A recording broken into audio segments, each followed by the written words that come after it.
बहुत बहुत स्वागत है। CSIR फुल फॉर्म है council of scientific and industrial research.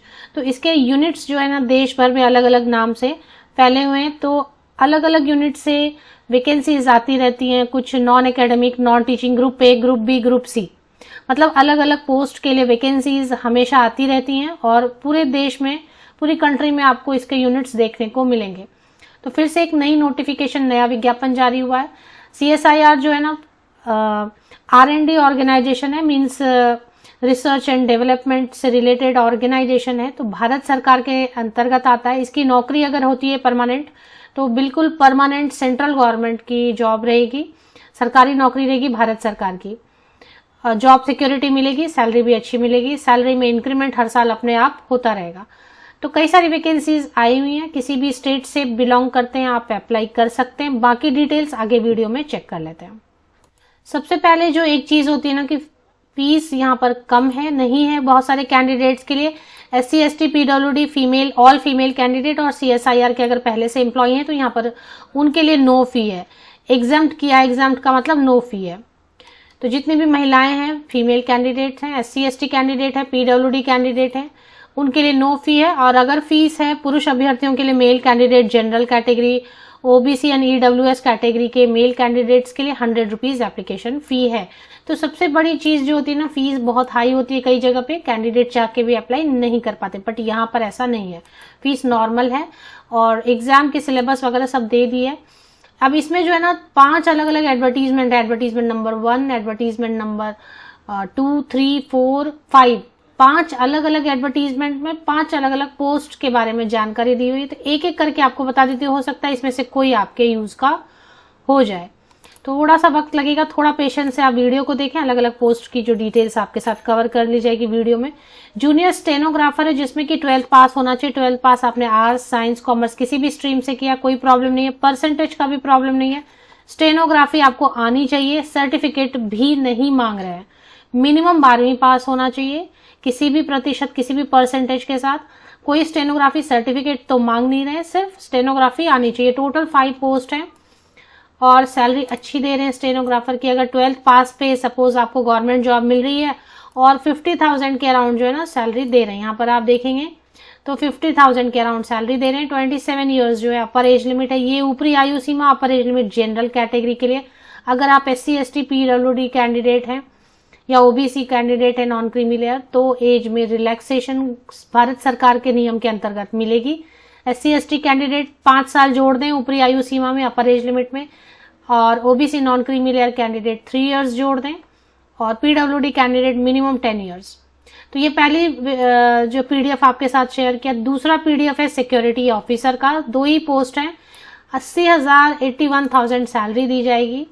इसमें जो अपर एज लिमिट बताया जा रहा है रिजर्व जनरल कैटेगरी के लिए 35 एंड OBC कैटेगरी के लिए, क्योंकि एक जनरल के लिए और एक OBC के लिए, इसलिए एज क्राइटेरिया यहाँ बताया गया है। सिक्योरिटी ऑफिसर के लिए जो रिक्वायरमेंट बताई जा रही है, इसमें 10 साल का एक्सपीरियंस मांग रहे हैं और ऑलरेडी जो एक्स सर्विसमैन है उनके लिए है। तो ये दूसरी वाली जो पोस्ट है सिक्योरिटी ऑफिसर, एक्स सर्विसमैन के लिए। अगर आप एक्स सर्विसमैन है, वीडियो देख रहे हैं तो इसकी डिटेल्स चेक करें। अदरवाइज अगर आप फ्रेशर हैं तो ये जो PDF नंबर 2 आपको छोड़ देना है। एडवर्टीजमेंट नंबर 3 पर चले आते हैं। इसमें काफी सारे साइंटिस्ट के पोस्ट हैं, बहुत अच्छी सैलरी दे रहे हैं साइंटिस्ट के लिए। और साइंटिस्ट के लिए 1,27,000 रुपये, 32 ईयर्स अपर एज लिमिट है। सीनियर साइंटिस्ट नहीं देखेंगे, प्रिंसिपल साइंटिस्ट नहीं देखेंगे। साइंटिस्ट में टोटल 7 वैकेंसीज है। लाइफ साइंसेज में किसी भी ब्रांच से, लाइफ साइंस में बहुत सारे सब्जेक्ट आते हैं, उसमें किसी भी ब्रांच से या फिजिक्स से आपने, एक फिजिकल साइंस के लिए भी एक पोस्ट है। लाइफ साइंस से अगर आपने PhD की हुई है तो आप इसकी डिटेल्स चेक कर सकते हैं। तो ये हो गया एडवर्टीजमेंट नंबर 3। 4 में चेक कर लेते हैं, 4 में क्या पोस्ट है। 4 में जो पोस्ट है ना, टेक्नीशियन की पोस्ट है, और मैं आपको बता देती हूँ। तो इसमें ना टेक्नीशियन ग्रेड 1 और ग्रेड 2 है। टोटल 18 वैकेंसीज है। इसकी सैलरी भी अच्छी है और इसमें 10वीं पास है। देख लेते हैं, 36,425 रुपीज अगर आपको दिया जाता है। 10th पास मिनिमम मांग रहे हैं तो सैलरी ठीक है। 28 ईयर्स जो है स्टार्टिंग सैलरी है, सैलरी तो बढ़ेगी फिर। 28 ईयर्स अपर एज लिमिट है। 18 नंबर ऑफ पोस्ट सॉरी 40 है, 40 पोस्ट है टेक्नीशियन ग्रेड 1 ग्रेड 2 जरूर देख लें। मुझे लगता है बहुत सारे कैंडिडेट जो है ना इसमें एलिजिबल हो जाएंगे, बिकॉज इसमें 10th पास मांग रहे हैं। आप 10th पास है 55% ये अबव मार्क्स के साथ में, तो आप इसमें चेक करें डिटेल्स। इसमें 2 कंडीशन रखे हैं इन्होंने, या तो आपको 3 साल एक्सपीरियंस है, जैसे एनिमल हाउस है तो आपको एनिमल फैसिलिटी, एनिमल हाउस अलग अलग है इसमें। कैंटीन के लिए है तो कैंटीन में या तो आपके पास 3 साल एक्सपीरियंस है या 2 इयर्स आपने अप्रेंटिस किया हुआ है, तो कैंटीन से रिलेटेड, या फिर गेस्ट हाउस में आपने 3 साल काम किया, या फिर 2 इयर्स वाला अप्रेंटिस। इसलिए पता चल रहा है कि अप्रेंटिस वालों को जॉब लगती है परमानेंट, इसलिए अप्रेंटिस कहीं से आए ना तो कर लें। 10th पास के बाद अप्रेंटिसशिप कहीं से आ रही है तो कर लें, क्योंकि उसमें पैसे भी मिलते हैं और अप्रेंटिस को देखें जॉब भी मिल रही है। 2 इयर्स वाली अप्रेंटिस आपने फार्मासिस्ट के लाइन में किया हुआ है तो आप देख लें। LTS है तो कंप्यूटर ऑपरेटर वगैरह से रिलेटेड, हॉर्टिकल्चर, ह्यूमन रिसोर्स, ये सब से रिलेटेड अगर आपने जॉब किया हुआ है 3 इयर्स तब भी कर सकते हैं, नहीं तो अगर जॉब नहीं किया है, अगर फ्रेशर है 2 इयर्स वाला अप्रेंटिस किया है तो भी अप्लाई कर सकते हैं। तो इसमें अलग अलग ब्रांचेज हैं, वो आपको प्लम्बर से भी रिलेटेड है, इसके बाद मैसनरी से रिलेटेड है, कारपेंटरी से रिलेटेड है, लेबोरेटरी से है, तो काफ़ी सारे वैकेंसी, ट्रांसपोर्ट से भी रिलेटेड है, ड्राइवर वगैरह, तो ये सब है इसमें। तो ये हो गया एडवर्टीजमेंट नंबर 4, 10th पास और 2 इयर्स एक्सपीरियंस होना चाहिए रिलेटेड ट्रेड में, या फिर अगर एक्सपीरियंस नहीं है तो 2 इयर्स जो है अप्रेंटिस 2 इयर्स वाली होनी चाहिए। 3 साल एक्सपीरियंस या फिर 2 इयर्स वाली अप्रेंटिस। दूसरा जो ना टेक्निकल असिस्टेंट की पोस्ट है, अच्छी सैलरी दे रहे हैं, 66,498, 28 ईयर्स अपर एज लिमिट है। टेक्निकल ऑफिसर 82,000 और सीनियर टेक्निकल ऑफिसर या मेडिकल ऑफिसर 1,23,000। अब इसकी डिटेल्स भी देख लेते हैं, अगर कोई आपके यूज की निकल जाए। तो टेक्निकल असिस्टेंट में क्या मांग रहे हैं, 18 वैकेंसीज हैं।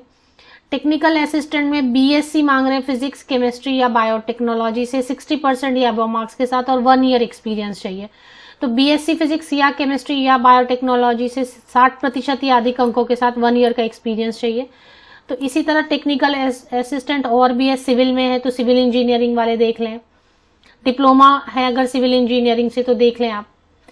टेक्निकल असिस्टेंट कैंटीन से है तो हॉस्पिटैलिटी होटल मैनेजमेंट वाले कैंडिडेट BSc तो वो देख लें। इंस्ट्रूमेंटेशन से है तो डिप्लोमा वाले कैंडिडेट इलेक्ट्रॉनिक इंस्ट्रूमेंटेशन इंजीनियरिंग वाले देख लें, या BSc वाले फिजिक्स इलेक्ट्रॉनिक इंस्ट्रूमेंटेशन वाले कैंडिडेट भी देखें। टेक्निकल असिस्टेंट टिश्यू कल्चर है तो टिश्यू कल्चर में जो है बायोटेक्नोलॉजी, बायोकेमिस्ट्री, माइक्रोबायोलॉजी, जियोलॉजी से 60% या अबव मार्क्स के साथ BSc किया हुआ है। तो टेक्निकल असिस्टेंट जेब्रा फिश है, जूलॉजी बायोटेक्नोलॉजी से BSc अगर 60% या अबव मार्क्स के साथ किया है।